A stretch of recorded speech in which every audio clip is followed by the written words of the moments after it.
Good morning, everybody. Thank you for joining us to the fifth session in a series of webinars that guides you to boost immunity the naturopathy way. In the COVID era, we are more conscious than ever before to improve our immunity. And at the same time, we are stressed due to multiple factors, including faulty lifestyles.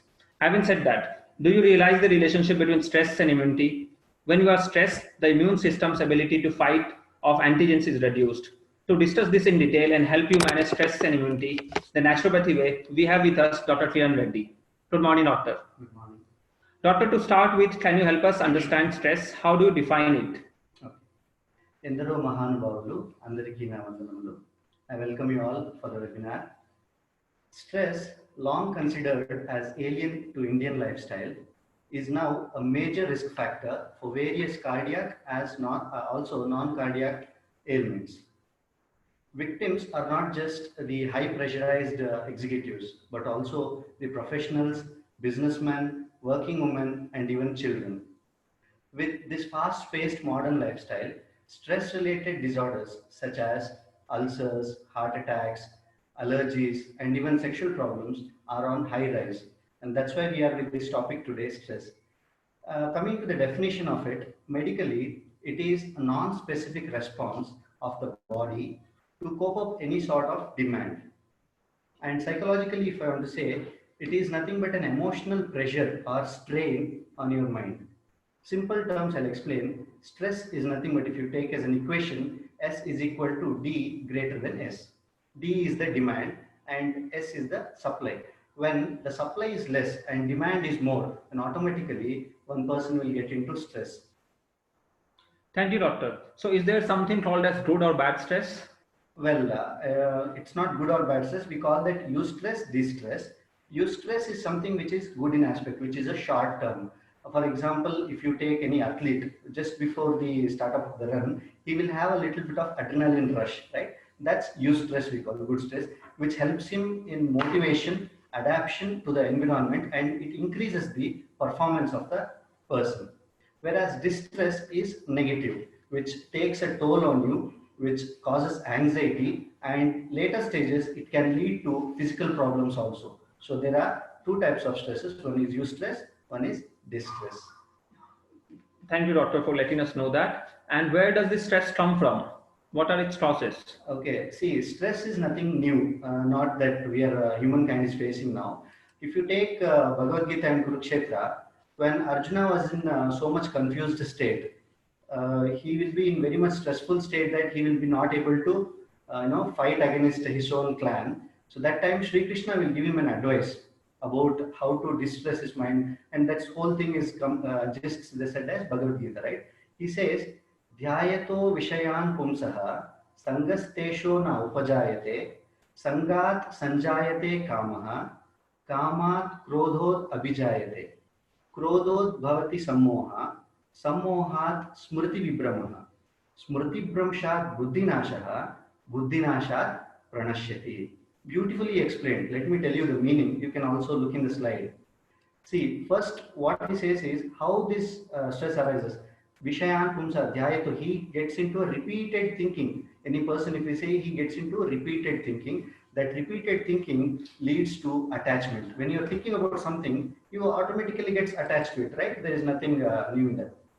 When you are so much attached towards something and when you don't get it, then your desire for that keeps increasing. So when the desire keeps increasing and still you don't achieve it, then what happens? You get into a state of anger mode. You will become restless. You want to that, but you don't get it. So this anger leads to next stage called as delusion, delusional state. Mind will be not thinking right or wrong. It will be not in a position to understand what is right or wrong. It will not be in a position to take someone's advice. This delusion leads to a confused state of memory. He says this confused state of memory itself will ruin completely. So he says it is all in the mind that arises. If you don't mind, it doesn't matter. Absolutely, and I believe because of this factor only many people believe that stress originates from the mind. Is that correct, doctor? Well, yes, it's true. It originates in the mind, but it affects the body. That is major important thing now. See, recently, there are many studies coming up about psychosomatic disorders, right? So the psychosomatic disorders are nothing but psycho is the mind, somatism is the body. The stress arises in the mind and affects the body. It is called psychosomatic disorders. I'll give you a pictorial representation now. How a threat that is perceived in the mind, you can see in the slide, that threat leads to, any thought leads to two types of actions in the human mind. One is fighting it. You have to fight that situation, or frightening. When you see a snake, what do? Either you try to kill it or you try to run away from it, right? So it causes two types of emotions in the mind. Now what happens? This fright or flight situation will, make the adrenaline in your body to increase. Adrenaline, that hormonal changes will happen and adrenaline will rush. So when this adrenaline increases in the body, what happens? Your body is preparing for supplying more of oxygen to it. So when this thing happens, when the body is ready for more of supply of oxygen, so automatically your metabolism increases. Once the metabolism increases, then what happens? Your all the organs, that is excretory organs or other things, will have so much of things to do that work, right? So this causes high blood pressure, can lead to other complications. Then blood pressure leads to fast breathing, and it leads to increasing the toxins in the body to clear, right? So what happens? It again disturbs other organs, mutual systems. All the systems will be affected. This systems, well, that is ill health. This comes the ill health. He will have multiple problems, hypertension, diabetes, multiple problems. When he has physical problems, what the person will do? He rush to the doctors with panic, fear, anxiety, and depression. So this, all these emotions will again lead to panicking state of mind. So this is nothing but a vicious cycle. It is not just in the mind. It's not just in the body. Mind leads to body, and body leads to mind again. It's a circle. Right, doctor. Thank you very much for helping us understand that. So when we see stress, or when we talk about stress, there is one term which has come up called as stressors. Okay. So what are stressors, doctor? See, stressors are nothing but the ones which causes the stress. They are the factors, we can say. There also you have two types of stressors, like external stressors and internal stressors. External stressors are those which you get from outside. Suppose, for example, an environment created. They say gabrat ka mahol bana hai, right? So you all will be in a panic state. What happens next? What happens? So the next one could be a negative social interactions. When you are with a group of people, say you are on a walk or sitting in a park, and surrounding the people surrounding you, if they speaks negative or things like today the corona count has increased so much, then automatically your mind also will be disturbed. If they speak positive, if you're in a group of people positive, then automatically your mind will be receiving the positive energy. So these are the things which comes from outside. Also, if I can give example, major life event, like you receive a phone call and you listen on the other side that somebody has lost life who are dear ones to you. So that major life events can also give you stressful, and some accidents news that also gives you stress. This all comes under category of external stressors. Similarly, we have internal stressors which are within you, say your frustrations, your work pressure, or your mental tension, duality. So that's why they said rightly that the greatest battles are fought within the mind. Okay. Exactly. So there are two types. That's right. Thank you, your doctor, for letting us know that. It's interesting to know the internal as well as the external stressors. So how do we identify a stressed person? How does they look like? Is there any specific traits that they show? See, you can't just make out by seeing a person, we can't name that he or she is stressful. But there are certain signs and symptoms. With those changes in them, all the changes may not be on the same time, same day, but keeps changing. Person will have these signs and symptoms. Let me tell you a few. So if it is 4 out of 5, then definitely you can say they are stressed. Number one, lack of enthusiasm. So that particular person who is highly stressed will not have any enthusiasm to do work or play or anything. He will be very lethargic. Then the anger. He will be, generally he may be normally a calm person, but suddenly he outbursts sometimes. The anger comes out of it. Then confused state of mind. To choose between the smallest of things, he will be very confused. Similarly, he will complain of fatigueness, general tiredness, always, there is no energy to work today, such things. And other important things that you can look at in him is indigestion problems. Frequently, he complains of acidity, gas, ulcers. Even though he's taking a very normal diet, he still complains of these digestion issues. That means that he is under stress. The stress is releasing the hormones, and that hormones are in turn acting on enzymes, and acidity is producing. Similarly, he will be forgetting the smallest of things like memory lapses, then generally body aches, breathlessness, all these things. If you find in a person, then definitely it means he is stressed. Thank you, doctor. So, doctor, one of the very important traits of our webinars has been, putting up ways through which the immunity can be boosted naturally. Okay. So, as you said, stress and immunity are correlated. So, what does our system of yoga and naturopathy say about stress? Okay, coming to our system is basically a drug list, right? That's why we both go hand in hand. Yoga and naturopathy go hand in hand. In yoga, Maharshi Patanjali, the father of yoga, has clearly mentioned about kleshas, a term called kleshas. They are it is termed as poisons. So what did he say about them? There are 5 types of kleshas: avidya, asmita, raga, dvesha, and abhinivesha. Let me show you the meanings of it. They're very simple. Avidya is wrong knowledge. Wrong knowledge. Where do you acquire it from? Wrong knowledge through via many social medias, news, fake reports. So these are all wrong knowledge which will makes you stressful. Then asmita. Asmita is very important. This is ego. I, aham, me, myself. So with this ego, person gets into stress. How? Because see, when he is so much confident, overconfident about himself, about things about himself, then he also thinks that nothing can do, nothing can harm me. So that leads to the problem. Then asmita, that is ego, right? Avidya and asmita. Then comes raga. Raga is attachment. When you are blindly attached to something, then that causes you stress. When you don't get it, you cause stress. Then comes dvesha. Dvesha is nothing but hatredness. See, in Telugu it is said, Tana kopame tana shatru, means your own anger is your enemy. So one's anger will destroy oneself. And finally, he speaks about abhinivesha. Abhinivesha is clinging to life, or simpler terms, it is fear of death. When somebody is, too much worried about death, then automatically he will be stressful, right? So these are the 5 things he had explained. And the concept, if you see, the concept, we can see that he has given us 2 types of, in Taittiriya Upanishad, there are 2 types of Vyadis. It says Adijaha and Anadijaha, stress born and non-stress born. So how to tell this? In Taittiriya Upanishad, Sage Vasishta spoke about koshas, pancha koshas we say in yoga therapy. They are Annamaya, Pranamaya, Manomaya, Vijnanamaya, and Anandamaya. There are 5 layers or 5 sheets of it. So the disease arises in the mind, then it affects the Pranamaya kosha and it is seen in the body. So understood? So there are 5 koshas. So we believe stress is the root cause. Stress, Adijaha stress is, Adijaha Vyadis are stress related, and Anadijaha are non-stress related, such as accidents or certain infections could be. So this is the basic concept of our system. Stress, right, doctor? Yes. So now that we know a lot about stress already, can you throw some light on immunity and its types? Sure. See, immunity, many of us are behind immunity now.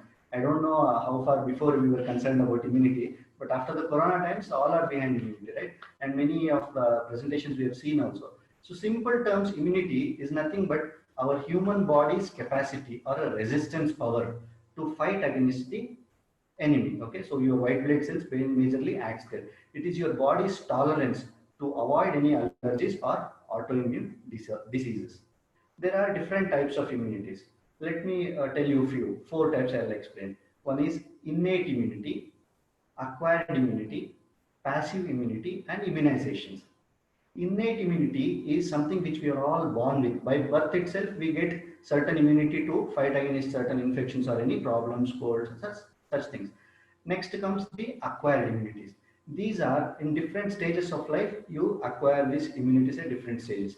In adult stage, adolescent, adults, different stages, mid-age. So they are acquired.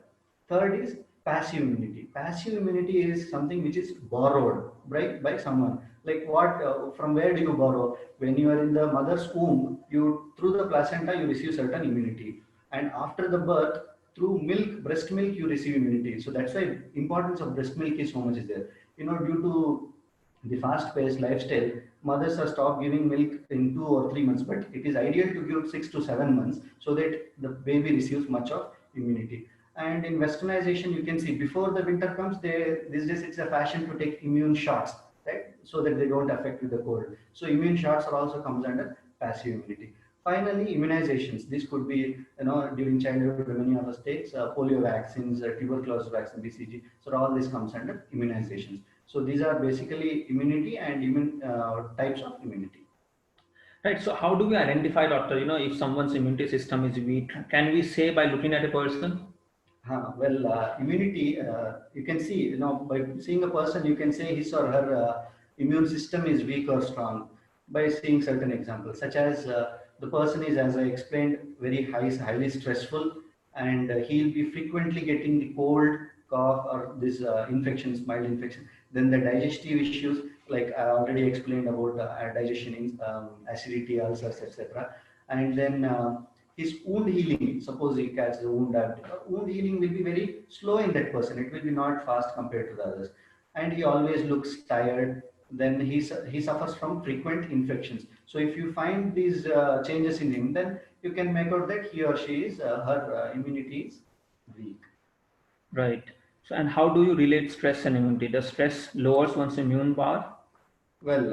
See, stress and immunity are actually related. In advanced medical terms, there are two concepts which you all have to know. They are psychoneuroimmunology, psychoneuroendocrinology. These are, see, here you can, by words itself, you can understand. Psychoneuro means it is mind and brain, and next part comes is immunology and endocrinology, right? So these are all interrelated. Here, when the person is stressed, then cortisol hormone, the stress hormone, is released, and this will suppress the immune system. It is believed it is suppress the immune system. Not only suppressing, it helps to promote the pathological aspect, or the inflammatory response. It increases. So when the person is stressed, he not only have this direct effect, but also indirect effect on him, leads by leading him to undergo certain behavioral changes, social patterns, such as he gets into, to cope up with the stress, he gets into alcohol habits, drinking, smoking, etc. So as you can see in the slide picture there, your brain, your environment, and your mind are all interconnected. So stress is often linked to digestion. It causes inhibition to the digestive process and leads to acidity. Similarly, if I want to give one more example, then stress leads to the hypertension, right? Stress leads to hypertension, and later it leads to cardiac problems. Right, doctor. So how one, reduce stress and improve immunity, the naturopathy or the yogic way? Okay. See, stress is a major cause of diseases, as we all explained now, and also it is causing problems in modern aging, and also due to the fast-paced lifestyle. It is very important now to treat the symptoms and treat the whole body also as a system. So, food and lifestyle, I believe it makes sense to me. If you can make changes in food and lifestyle, then you can overcome stress, right? I say it is a continuous process. It's not just a process of one day. Today I took immunity booster or some energy drinks and my immunity increased and I can forget it. No, it is not like that. In simpler way, naturopathy and yoga both are very important to follow at same time. As our founders, Dr. S.R. Jindalji rightly said, naturopathy and yoga are like two wheels of a cart, like, right, two wheels of a cart. So if you have to keep your cart moving, then both the wheels should be very strong and you have to follow it. Similarly, your body, human body, if you want to keep it moving, then you have to follow naturopathy and yoga. Let me give you simple examples of naturopathy and yoga. Nature here is a system of man building in harmony with the constructive principles of nature, with physical, mental, moral planes of being. Why I am stressing these things is because if you relate to WHO's health definition today, it is not just absence of disease. It is health is when you are healthy physically, mentally, and morally, right? So naturopathy plays role in improving all these aspects. Similarly, if you see yoga, Maharshi Patanjali defined as yoga chitta vritti nirodha. What do you understand from chitta and vritti? Chitta is mind, vritti are disturbances. So yoga is a tool to stop the vrittis entering your mind, your chitta. So what are vrittis? They are pramana, viparyaya, vikalpa, nidra, and smritaya. Five things are vrittis. So he says yoga, if you practice, then you can avoid these disturbances entering your mind. So that is completely a preventive aspect. Yoga acts as completely a preventive aspect, and naturopathy treatments will help you. Even though you are stressful, you are under stress, and you come up with the stress related disorders, as I mentioned, then naturopathy treatments like hydrotherapy, mud therapy, diet therapy will help you to help heal the body. So you have to go hand in hand with this both the systems. Right, excellent, doctor. I think that was really helpful, and thank you for all the tips that you had shared with us to boost immunity without any use of drugs. We have received many questions from our participants, and one of them want to know how to decrease blood pressure naturally. Okay, so before I address their questions, I will give some home remedies. I think this will cover everything, all the questions. But still, if you have questions later, you can. Certain home remedies, not like many principles. I'll give very simple things which you can follow at home, such as number one, avoid coffee and sugary drinks. If you do this and opt for green teas, then you change your lifestyle by smallest, simplest of these things. Green teas, fresh juices, then your antioxidants will increase. Your immunity will definitely increase. Similarly, second example, avoid refined carbohydrates such as pastas, pizzas, white rice. So you avoid such things and opt more of green vegetables, fresh fruits for your lunch and dinner. This will increase the high fiber in your stools and you will not get constipation, other problems. Similarly, follow the concept of early to bed, early to rise. If you follow this concept, then there is something called circadian rhythm in your brain, which keeps a tick cycle of your all the activities such as sleep wake cycle, hunger cycle, and all your day-to-day activities. You have to do all these things in the right time. That is why they say sleep early and rise early. So this will help you produce the good hormones and your body will be very immune. Similarly, example I can give of practicing yoga, meditation and pranayamas. So when you practice yoga, pranayama and meditations, a thing called relaxation response in you will increase. When the relaxation response increases, it directly acts on the parasympathetic activity of your brain. So this helps to calm your mind and help producing good hormones. And coming to the food aspects, you have to take care of your food also. I'll give you picked foods so that you should not miss these foods for increasing your immunity, such as carrot, lemon, beetroot, turmeric, garlic, aloe vera, wheatgrass juice, apples. So these are all major foods that you should uh, not miss. Similarly, most of us are locked down now. So what we have to do, we are all lacking vitamin D. So you have to go to the taking sun baths regularly. You have to take sun baths daily for 15 to 20 minutes at least. So these are 5, 6 simple tips which you all think I guess you all can follow at home. With that, I would like to conclude by saying naturopathy and yoga not only acts as preventive as well as curative system, but also it promotes your health for today as well as tomorrow. Okay. So now I'm ready to take the questions. Right, doctor. Right. So we are receiving many live questions as well, and you know that during the lockdown and even after lockdown, the children, they are not able to draw out. They're not able to play. They are neither able to visit their schools or friends. So they are even under stress. So do you Okay. have any specific advice for them? Well, yes, as I was mentioning about the introduction of stress itself, I definitely told about children getting affected with stress. See, one simple example, best example, which I think it is difficult to avoid completely because all these online classes have started for kids now. But apart from that, try to avoid giving phones to children. Mobile phones, okay, if they are causing most of the stress. Encourage your children to play outdoor games. Introduce them to practicing simple asanas, pranayamas, and give some techniques or some games which will improve their brain function and keep a check on their foods, what they are eating. Try to avoid giving junk foods to them. So with all this, you can control your children's immunity. Right. So one of the participants wants to know, does stress causes insomnia?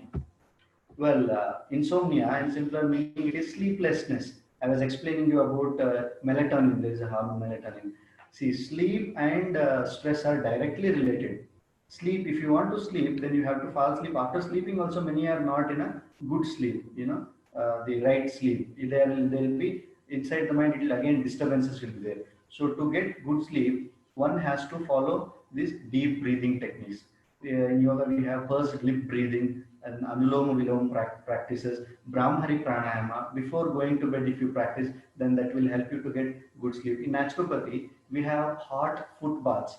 Just before going to bed, take a 10 or 15 minutes of hot foot baths. That is just immersing your both bare foot inside the hot water with the temperature which you can manage. So with that, it will help you to fall asleep soon and also get good sleep. Right, doctor. So, doctor, is breathlessness one of the causes of stress or symptoms of stress? And if yes, then how does one can take care of it? Well, when I was explaining you the concept of psychosomatic disorders, I told you about mind perceiving the threat. When the mind perceives threat, obviously what happens, your breathing becomes fast and shallow. So this is a sign that you can observe in a person who undergoes who is in a stress. Automatically his breathing will be very fast.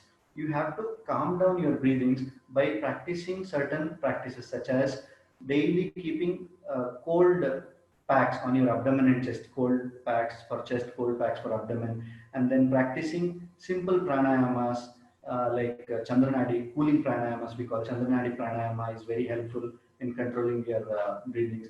Then in yoga, we call chair breathing. By practicing chair breathing, you can control your breathlessness problem. Right, doctor. Doctor, so do you have any specific tips for working women or housewives? How they Okay. can manage their stress within the lockdown or during the quarantine period or within all the Right. situation that we are surrounded by? Right. So majorly before it was considered that working women are under stressful, but in fact I think even equally or even more the housewives are stressful. So Right. why? Because see they'll be not able to manage that. You have to check off a time, checklist of time. Managing time is very important. That's the major trigger point here. What happens if you finish your all the works in certain period, then all day you will be very free. So when your mind is very empty, then it will cause you stress, some different thoughts or things will arise. So what I would like to give suggestion to them is, you please be occupied throughout the day. You have to make a chart like morning, from time to time you are occupied. When you are occupied with certain things, with habits, lifestyle changes, then you will have no time to worry about it, right? Apart from your housework, you have to majorly housewives has to get introduced to practicing yoga, pranayama and meditation. Right, doctor. That's really helpful. And do you have any specific advice for senior citizens? Okay, senior citizens, see, as I said, first avoid this wrong information, wrong gathering. Instead of most of the senior citizens nowadays are always not 24/7 sitting in front of TV and going through the bombardment of the news, right? First, they should cut down that. You have to at least control it. Okay, so take what is only required for you, not too much worry about what they are showing in the news. So with that, and also please eat timely, right times, and sleep at the right time, and do prayer. Pray yourself for twice a day, which actually keeps you very calm. Right, doctor. So does stress leads to high blood pressure? Yeah, I was explaining. See, once again, they have repeated the same question. But see, stress definitely leads to high blood pressure. I explained with the representation also. See, what happens when you are stressed?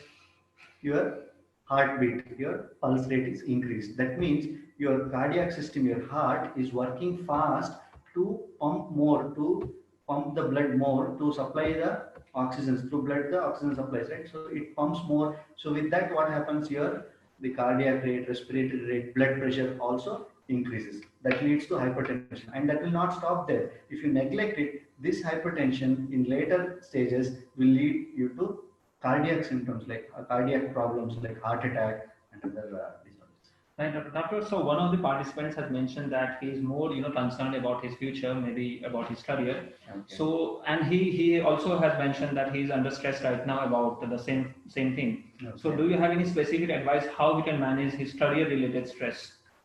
Coming to the career related stress, not only I think not only the particular person, but many of them are career related stress there. One thing you have to remember, nothing you can change what is going to happen tomorrow. Neither you can change what had happened already in the past. Only thing what you can do is being in the present and improving your skills. Utilize this time to improve what you are already good at, and go for some courses which will help you further for your career. You can do online courses. You can build your your work. Go for more of reading. go for acquiring more of knowledge, and when you are back into your career next in future, then you will be the eligible, able candidate for that anybody can pick you. Right, doctor. So, doctor, thank you very much for your time, and I think really this session was helpful for our participants. Do you have any closing remarks to guide everyone through the current situation and the stress the current situation carries? Okay, so closing as in one has to follow a good lifestyle and also has to keep a check on their signs and symptoms. One has to not ignore if it is mild or moderate. One has to not too much worry about it. So think right, eat right, sleep right, all shall be well. Stay safe and stay healthy.